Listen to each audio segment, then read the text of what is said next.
जय महाराष्ट्र. मी रुजुता लुकतुके. राजमंत्र या तुमच्या सगळ्यांच्या लाडक्या कार्यक्रमात तुमचं खूप खूप स्वागत. या कार्यक्रमाच्या माध्यमातून आपण सामाजिक आणि राजकीय विषयांवर भविष्यवाणी ऐकत असतो. पंडित राजकुमार शर्मा यांच्याकडनं आजही ते आपल्याबरोबर आलेले आहेत आणि बऱ्याच विषयांना आज आपण स्पर्श करणार आहोत. पैकी एक कन्हैया कुमार ज्याचं भाषण थोड्या वेळापूर्वीच तुम्ही ऐकलं असेल.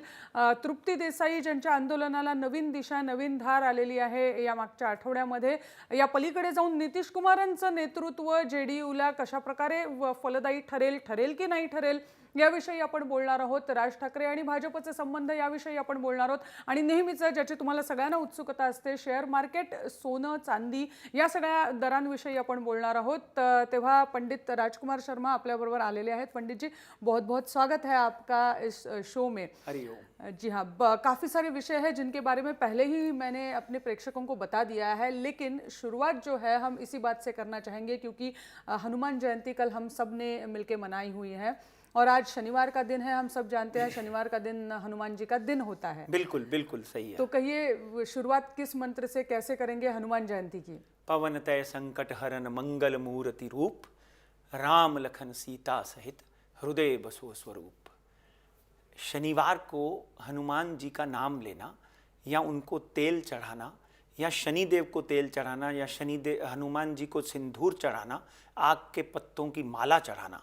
आपने देखा होगा कि शनिदेव और हनुमान इनका बहुत ही गहरा संबंध है. अगर धर्म की बात करें, ज्योतिष शास्त्र की बात करें तो शनि की साढ़े सती में हम हनुमान चालीसा पढ़ने को कहते हैं. हम संकट मोचन संकटवान पढ़ने को कहते हैं. इसीलिए क्योंकि शनिदेव जब रावण के ऊपर हनुमान जी ने चढ़ाई की लंका के ऊपर, छोटी सी एक बात सुनाता हूं आपको, तो वहां पर शनिदेव जो हैं, क्योंकि बेसिकली शनिदेव जो हैं वो रावण की सपोर्ट करते थे और बीच में आकर खड़े हो जाते हैं रावण को बचाने के लिए. और हनुमान जो हैं वो राम सेवक रामदूत हैं. रामदूत अतुलित बलदामा, अंजनी पुत्र पवन सुतनामा. तो रामदूत जो हैं वो हनुमान जी अपनी पूंछ के साथ में शनिदेव को बांधकर पूरी लंका में घसीटते हैं. तो हनुमान जी के सामने शनिदेव जो हैं वो प्रणाम करते हुए अपने आप को बचाने की गुहार लगाते हैं और कहते हैं कि हे हनुमान, तुम्हारी सेवा में, तुम्हारी भक्ति में इतना दम है कि मैं यहाँ आपको वरदान देता हूँ कि जो भी व्यक्ति शनिवार वाले दिन मुझे तेल चढ़ाएगा और हनुमान जी आपकी आराधना करेगा उसके ऊपर मैं प्रसन्न होऊंगा. इसलिए ऐसी कई कथाएं हैं. यहाँ पर शनिदेव और हनुमान जी इकट्ठे हैं. और जिन राशियों के ऊपर इस वक्त साढ़े सती चल रही है, जैसे वृश्चिक, धनु, तुला, वृश्चिक और धनु, पर्टिकुलरली वृश्चिक और धनु राशि वालों को तो हर शनिवार के दिन हनुमान जी की आराधना करनी चाहिए, हनुमान चालीसा पढ़ना चाहिए. क्योंकि संकट हटे मिटे सब पीड़ा, जपत निरंतर हनुमत वीरा. संकट ते हनुमान छुड़ावे, मन क्रम वचन ध्यान जो लावे. ये हनुमान चालीसा के दोहे हैं. आप सबसे यही अनुरोध है कि डेफिनेटली शनि और हनुमान जी जो हैं उन दोनों की प्रार्थना से कई संकट दूर हो जाते हैं, विशेषतर साढ़े सती के. तो ये संबंध बहुत ही गहरा है. और वैसे भी हनुमान जी की प्रार्थना करने वाले व्यक्ति जो हैं उनको आरोग्य प्रदान होता है. पंडित जी, ये तो मुझे भी मालूम नहीं था जो आपने समझाया शनि और हनुमान जी के रिश्ते के बारे में. बिल्कुल बिल्कुल. पंडित जी, अगर इसके बाद हम एक एक हमारे जो मुद्दे हैं उठाते हैं. जरूरी है. हाँ. और उसमें से पहला जो है वो कन्हैया कुमार का. सिर्फ थोड़ी ही देर पहले मुंबई में वो आए हुए हैं. मुंबई का उनका भाषण हम सब ने सुना. 2 हफ्ते में हम काफ़ी विस्तार से चर्चा कर चुके हैं कन्हैया कुमार को लेके. तो अब उनकी आगे की दिशा आपको क्या दिखती है कन्हैया कुमार की? क्या वो एस्टेब्लिश होते दिखते हैं एक 3 भाषणों के बाद देश भर में कन्हैया कुमार? मैं छोटे से सब चीज़ें गागर में सागर पिरोने की कोशिश करूंगा. कि कन्हैया कुमार जब जेल गए तभी हमारी प्रेडिक्शन हिट हुई कि वो इन 3 तारीख को बाहर आकर कांग्रेस नहीं तो किसी पॉलिटिकल पार्टी में ज्वाइन हो जाएंगे, which is likely to happen now. आप देख रहे हैं कि जितने भी राजनीतिक विशेषज्ञ हैं उन्होंने ये फाइनली वर्डिक्ट कर दिया है कि वो एक राजनेता के पूरे गुण हैं. अब कन्हैया कुमार जब बाहर आकर भाषण करते हैं जेएनयू में, तो वहाँ पे भी उनकी प्रतिमा जो है वो सामने नजर आती है. यहाँ पे ग्रहों की बात है। पूर्णिया बिहार के एक छोटे से गांव में पैदा हुआ बच्चा जिसकी कन्हैया उनका नाम कन्हैया है और कन्या राशि है, तो मिलती जुलती बातें हैं कन्हैया। और गुरु की महादशा चल रही है उनकी, गुरु की महादशा उनकी है जो 11/12/2007 से शुरू हुई है। विद्यार्थी और विद्यार्थी होने के बाद में विद्यार्थी होने का ये कह ले कि राजनीति में प्रवेश करना, कन्हैया कुमार के अगले कुछ साल बहुत ही अच्छे हैं। आप ये समझ लीजिए कि 16/9/2016 तक, जब तक शनि और मंगल इकट्ठे हैं, उनको अपनी सुरक्षा का ध्यान रखना चाहिए। और देश विरोधी गतिविधियां जो मीडिया या कुछ लोग कहते आए हैं या एबीपी कहता आया है कि वो अफजल गुरु को सपोर्ट करते हैं, प्रोफेसर गिलानी को सपोर्ट करते हैं, ऐसी गतिविधियों को छोड़कर अगर देश प्रेम और राष्ट्र की सेवा करने की बात करेंगे तो डेफिनेटली भारत में एक नया राजनेता पैदा हो चुका है और उनका स्तर और बढ़ेगा, क्योंकि यहाँ पर राष्ट्रद्रोह की बात होगी, वहाँ पर राष्ट्र एक तरफ और कन्हैया कुमार एक तरफ होंगे।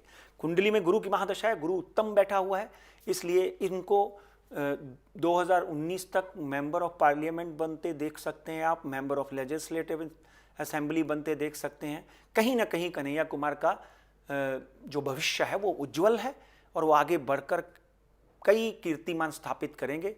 मगर अगेन एंड अगेन सावधानी की जरूरत है, सुरक्षा की जरूरत है, क्योंकि यहां पर आपके ऊपर इल्जाम लग चुके हैं कि आपने राष्ट्रद्रोहियों की सपोर्ट की, आप उसके उनके पक्ष की बात करते हैं, चाहे आप उस भीड़ में थे या नहीं थे, ये तो समय बताएगा। मगर 16/9/2016 तक मंगल जब तक नहीं बदलता, ओवर कॉन्फिडेंस छोड़कर सुरक्षा का ध्यान रखें, अपने आप आगे बढ़ते जाएंगे। ये दोनों चीज़ें आप लगातार कहते आए हो उनके बारे में, सुरक्षा के बारे में भी और नेता के रूप में उनके उभरने के बारे में भी। और ऐसा ही एक व्यक्तित्व है जो पिछले 2 हफ्ते नहीं बल्कि कुछ महीनों से चर्चा में है, तृप्ति देसाई, जिन्होंने आंदोलन खड़ा किया है महिलाओं के लिए, जो मंदिर के अंदर प्रवेश के लिए। तो अभी फिलहाल उन्होंने एक बीड़ा ऐसा उठाया हुआ है हाजी अली दरगाह में प्रवेश, महिलाओं के प्रवेश का। जी, तो कहिए क्या आपको दिखता है उनके बारे में? तृप्ति देसाई की अगर हम बात करें तो एक डेफिनेटली प्रगतिशील महिला है, और ऐसी महिलाओं को हमारे नार्यस्तु यत्र पूज्यन्ते रमन्ते तत्र देवता, यहाँ नारियों की पूजा होती है, यहाँ उनके ऊपर विश्वास किया जाता है या उनकी इज्जत की जाती है, वहाँ देवता वास करते हैं। मगर तृप्ति देसाई जो है ये लकीर से हटकर हजारों साल से चली आ रही प्रथा को, देखिए प्रथाएं बदलती हैं, मगर कलयुग में हैं हम लोग। मैं तो आपके शो के माध्यम से, राजमंत्र के प्लेटफॉर्म के माध्यम से बहुत बार कह चुका हूं कि कहीं ना कहीं कन्हैया कुमार से भी ज्यादा तृप्ति देसाई को अपनी सुरक्षा के ऊपर कड़ी नजर रखनी पड़ेगी, क्योंकि उनकी कुंडली में 3 योग बनते हैं। सबसे पहले मैं सकारात्मक योग की बात करता हूं, राजयोग, क्योंकि जिस वक्त केजरीवाल ने अन्ना का आंदोलन ज्वाइन किया था तो बहुत से शोज के माध्यम से मैंने ये कहा था कि ये राजनीति ज्वाइन करेंगे, अपनी पार्टी बनाएंगे, और उन्होंने बनाई।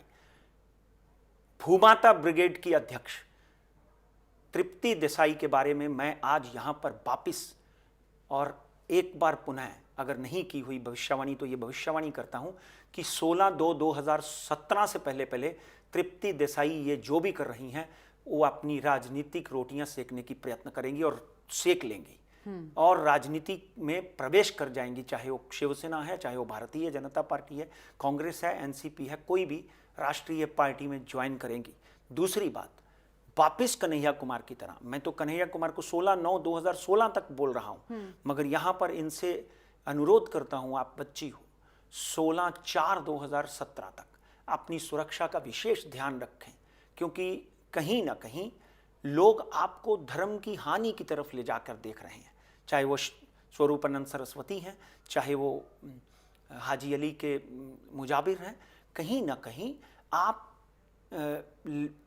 बलि का बकरा मत बनिए, आप अपने आप को, अपनी सुरक्षा को, अपनी जो भी आपने ये संगठन खड़ा किया है उसको आगे बढ़ाने के लिए सकारात्मक कदम उठाएं। पहले समझ लें, संस्कार, सभ्यता, कहीं ना कहीं हजारों साल से जो आदमी कपड़े पहनना सीखता है, डेफिनेटली उन कपड़ों को आप एक दिन में तो नहीं उतार सकते। इसको सहज पके सो मीठा होए, इस बात का ध्यान रखें। आपके लिए एक ही सलाह है कि आप अपनी सुरक्षा का विशेष विशेष ध्यान रखें। आपके बाजू में खड़ा हुआ व्यक्ति भी आपका शत्रु हो सकता है। कहीं ना कहीं आपके ऊपर, जैसे कोल्हापुर में आपके ऊपर प्रहार हुआ, शनि मंदिर शिंगणापुर में आपके ऊपर प्रहार हुआ। मैं पहले भी कहता आया हूँ, ये जितने भी देवी देवताओं की पिंडियाँ हैं, इनके ऊपर ना तो आदमी ना औरत हाथ लगाना ही नहीं है, अनिवार्य नहीं है। वहाँ पे एक आदमी है जिसका नाम है पंडित, पुरोहित, उसको फूल दिए जाते हैं, उसको हार दिए जाते हैं, उसको तेल दिया जाता है, वो उसको चढ़ा देता है। आप खुद वहाँ पर जाकर बैठ नहीं सकते। डेफिनेटली वहाँ पर धर्म की हानि होती है। आप उस चबूतरे पर पहुँच गए, आपको अधिकार मिल गया, मगर आप वहाँ पर हाथ लगा के, मत्था टेक कर, और वो सब चीज़ें जो हैं वो डेफिनेटली कहीं ना कहीं धर्म से हटकर हैं। इन चीज़ों का ध्यान रखें। आपने जो कदम उठाया वो महिलाओं के सशक्तिकरण के लिए है, इसलिए मैं आपको बधाई देता हूँ। जी हाँ, बिल्कुल बिल्कुल, ये बात तो है। पंडित जी, ये कुछ विषय है जिनकी हमने इससे पहले भी विस्तार से चर्चा की है, लेकिन कुछ राजनीतिक मुद्दे हैं जो इस हफ्ते के मुद्दे हैं जिनकी तरफ बढ़ते हैं, और उनमें से ही एक है नीतीश कुमार जी का जेडीयू के अध्यक्ष के रूप में ऊपर आना। बिल्कुल। तो उनका भविष्य, उनकी कुंडली, उनका भविष्य क्या कहता है? राजमंत्र के एक शो के माध्यम से हमने बिहार में नीतीश कुमार को राजा बनते देखा। बिल्कुल। और आप सबका बहुत ही अभिनंदन आपने किया, और आपने हजारों लाखों SMS, व्हाट्सएप, मेल्स किए, उसके लिए आप सबके आभारी हैं। अब नीतीश कुमार जी का वापस इस शो में नाम आ गया, क्योंकि अभी वो जेडीयू के अध्यक्ष बन गए हैं और शरद यादव जो हैं वो स्टेप डाउन हो गए हैं। मित्रों, अगर हम उस समय की, उस दिन की, यानी कुंडली का निर्माण करते हैं, तो हनुमान जयंती, पूर्णिमा, एक शुभ दिन, और मैं आज फिर इस शो के माध्यम से एक तड़पदार भविष्यवाणी करता हूं और आपको मेरी उन बातों का स्मरण कराता हूं जो मैंने पहले शोज में नीतीश कुमार के बारे में और राहुल गांधी के बारे में कही थी। नीतीश कुमार की कुंडली का अध्ययन करते हैं तो 1 मार्च 1951, वृश्चिक राशि, मगर लगन मीन लगन, वृश्चिक राशि मीन लगन, 6/4/2015, 6/4/2015 से राहु की महादशा में, इस वक्त राहु की महादशा चल रही है उनकी। और आपको याद होगा 2004 में मनमोहन सिंह की राहु की महादशा चली थी, तो हमने प्रेडिक्ट कर दिया था कि इंडिया शाइनिंग धूल में मिल जाएगा, Manmohan Singh will be the next PM। यहां पर राहुल गांधी की राहु की महादशा शुरू होने वाली है, अभी शुरू हुई नहीं है, अगले साल शुरू होगी। नीतीश कुमार की राहु की महादशा शुरू हो चुकी है। 2019 में राहु में गुरु की अंतर्दशा शुरू होगी। तो कहीं ना कहीं 2017 में, अप्रैल 2017 के बाद ऐसे समीकरण बनेंगे कि नीतीश कुमार प्रधानमंत्री पद के दावेदार और कैंडिडेट बनते हुए दिखाई देंगे। क्या बात है।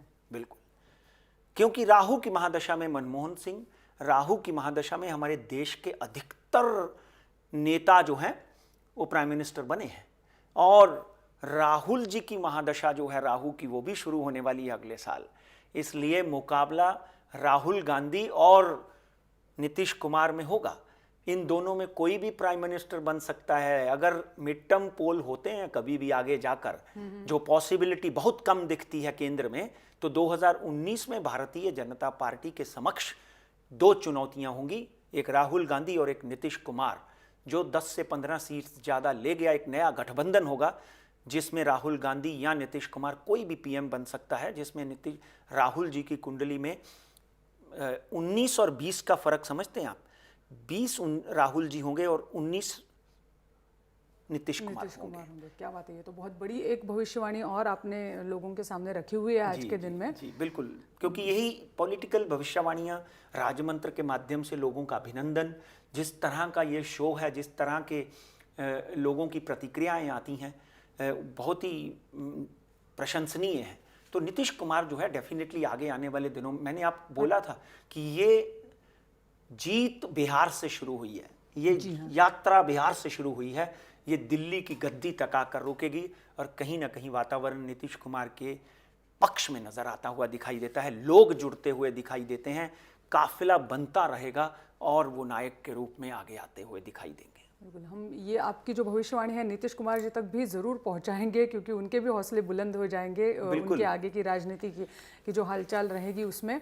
पंडित जी, फिलहाल और एक विषय है, मुद्दा है, हमने देखा है नरेंद्र मोदी जी को यात्राएं करते हुए भारत से बाहर जाकर भारत के बारे में लोगों को बता रहे थे।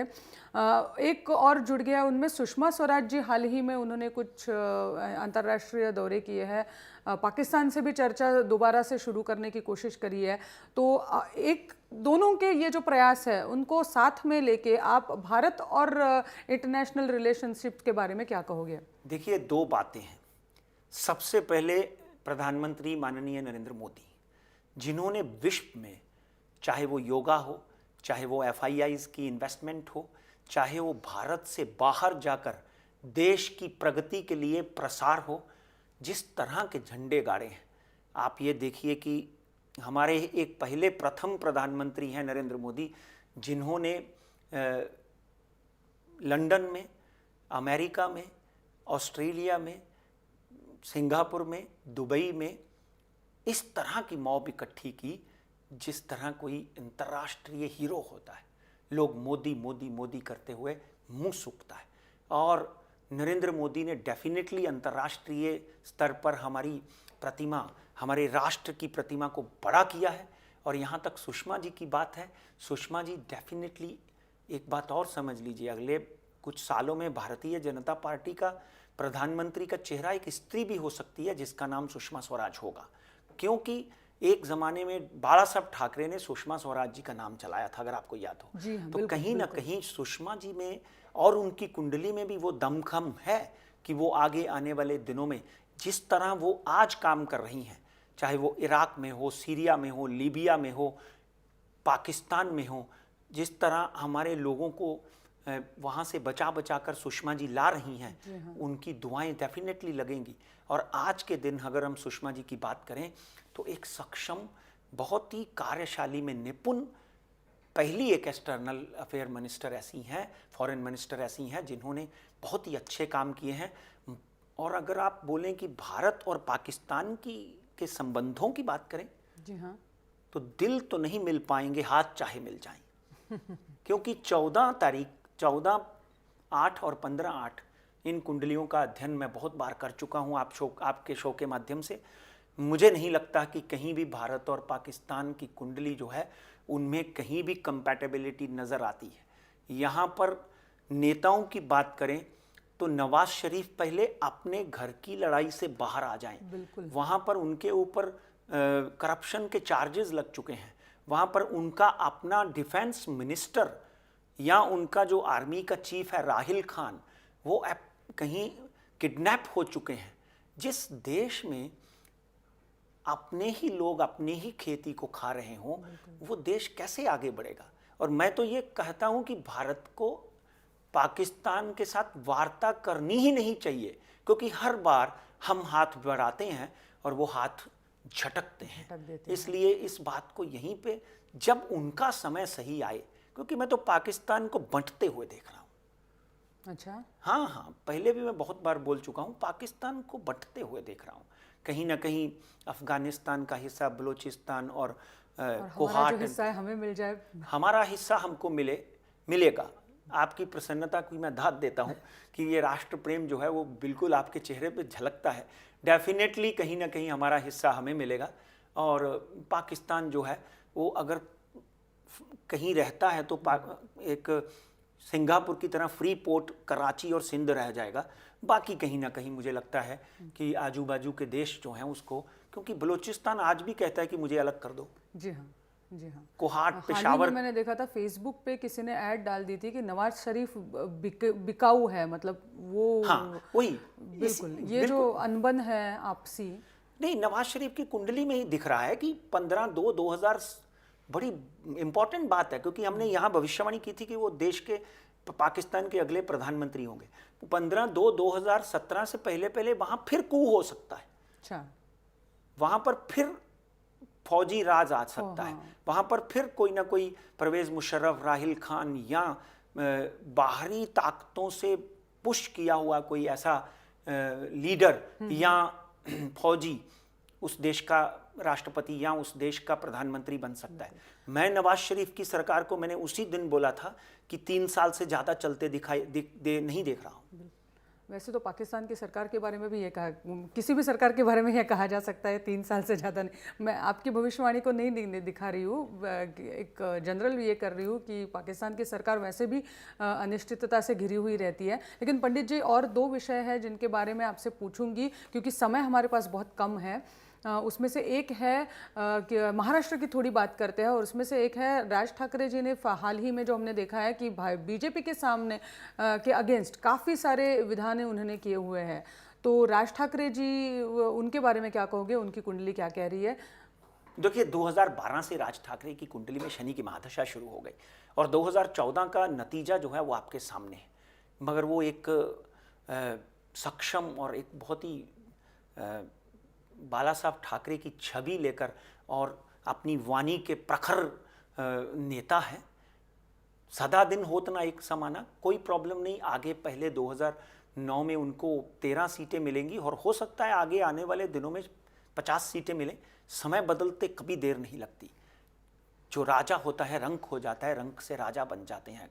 अगर राज ठाकरे साहब की कुंडली का अध्ययन करें और उनकी भाषा और उनकी भारतीय जनता पार्टी के विरोध की बात करें तो वहाँ पर कहीं ना कहीं उनका प्रेम मातृश्री की तरफ और शिवसेना की तरफ आज भी झलकता हुआ दिखाई देता है। हाँ, उनकी पार्टी के माध्यम से भी, क्योंकि कहीं ना कहीं वो भी इस बात को समझ रहे हैं कि भारतीय जनता पार्टी जो है, जिन्होंने किसी भी स्टेट में अपने पार्टनर को नहीं रखा, सुखी नहीं रखा, तो कहीं ना कहीं राज ठाकरे जो है महाराष्ट्र की राजनीति, महाराष्ट्र के सुख के लिए, महाराष्ट्र की प्रगति के लिए, इसीलिए उन्होंने महाराष्ट्र नवनिर्माण सेना बनाई।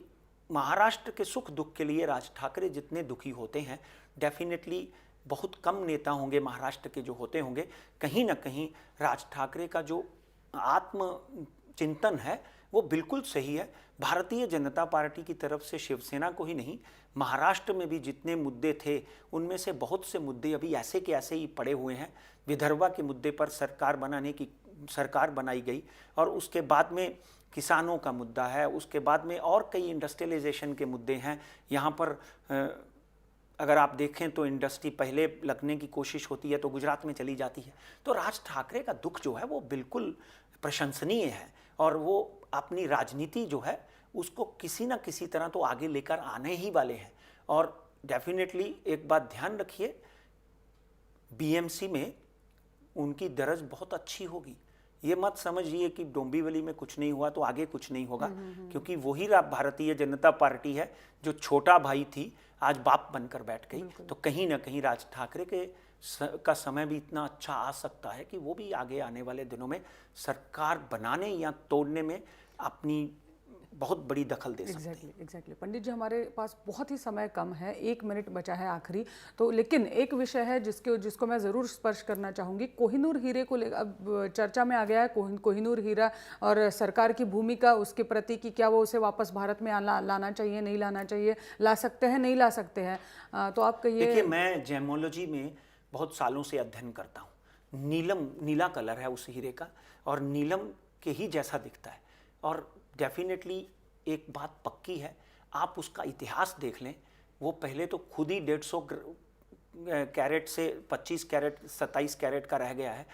जिस भी राजा के पास गया उस राजा का राज नष्ट हो गया, जिस भी सरकार के पास गया। अभी आज आप देख लीजिए कि हो सकता है कि अगले 10 सालों में यूके सरकार जो है उसकी खुद ही नीलामी कर दे और भारत का ही कोई व्यापारी उसको खरीद ले। मगर उसको नहीं लाना चाहिए, क्योंकि कहीं ना कहीं वो श्रापित हीरा है। श्रापित हीरे को भारत लाने का कोई मतलब नहीं।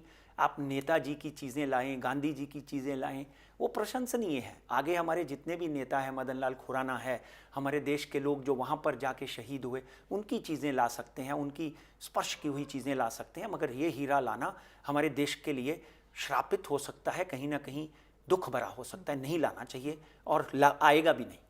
पंडित, ये तो एक नया नजरिया इसके बारे में आपने हमें दिया है। बिल्कुल सही। बिल्कुल नजरिया जी। पंडित जी, इसके बाद सेंसेक्स और निफ्टी बस। ये बॉम्बे स्टॉक एक्सचेंज की बात करें तो आपको याद होगा कि हमने बोला था कि कहीं ना कहीं बॉम्बे स्टॉक एक्सचेंज जो है वो 26,000 का आंकड़ा भी छू सकता है और कहीं ना कहीं टच करके वापस आया 25,838। अभी 26,200 का आंकड़ा छू सकता है और नीचे का स्तर आज भी 25,400 है। अभी मैं 24,800 से ऊपर चला गया हूं मित्रों, ध्यान रखें। और निफ्टी की बात करें तो 7899 पे बंद हुआ, आराम से 8,000 का आंकड़ा पार करता हुआ दिखाई देता है। 7780 7750 नीचे का स्तर है। सोने और चांदी में तो आपकी प्रशंसा, आपके लत पत्र बहुत मिले। सोना 29,400 से 600 पार कर गया था, वापिस 29,600 पार कर सकता है। ये 30,000 का आंकड़ा भी पार करेगा सोना ये हफ्ता नहीं तो अगले हफ्ते। और नीचे का स्तर जो है वो आज भी 29,100 है। चांदी आपने देखी, आपने बहुत लोगों ने अभिनंदन भी किया, पैसा भी कमाया। चांदी 40,000 वापिस चली गई। एक बार फिर ये 41,000 का आंकड़ा छुएगी और नीचे का स्तर चांदी का 39,500 है। बिल्कुल पंडित जी, हमेशा की तरह वक्त कैसे गुजर गया हमें बिल्कुल ही पता नहीं चला और कुछ अच्छी अच्छी चीज़ें हमें सुनने को मिली। बहुत बहुत शुक्रिया। आज हमने आपने हमारी शो में आकर सबको मार्गदर्शन किया, इसलिए आणि शेवट करताना पुन्हा एकदा काही नावं तुम्हाला सांगायची आहेत ज्यांनी नियमितपणे हा कार्यक्रम बघून आम्हाला सूचना कळवल्यात, अभिनंदन केलं आहे. आणि त्यातली काही नावं आहेत: प्रवीण कोंडूभैरी हे सोलापूरचे आहेत, विजय थोरात आहेत, प्रथम सरवदे आहेत, गणेश सिंग मोरे आहेत, SP वायकर, सुरेखा नेर्ले आणि सुधीर अटकिरे हे अगदी कर्नाटकपासून ते मुंबई, सोलापूर, नागपूर अशा सगळ्या भागातनं हा कार्यक्रम पाहिला जातोय आणि त्यांच्या कौतुकाचे आम्ही धनी होतोय. यासाठी पंडितजी आणि मी व्यक्तिशः तुमचं खूप खूप आभार मानते. आज वेळ इथेच संपली आपली, कार्यक्रमात इथेच थांबतोय, पण तुम्ही पाहत राहा जय महाराष्ट्र, थेट अचूक बिनधास्त.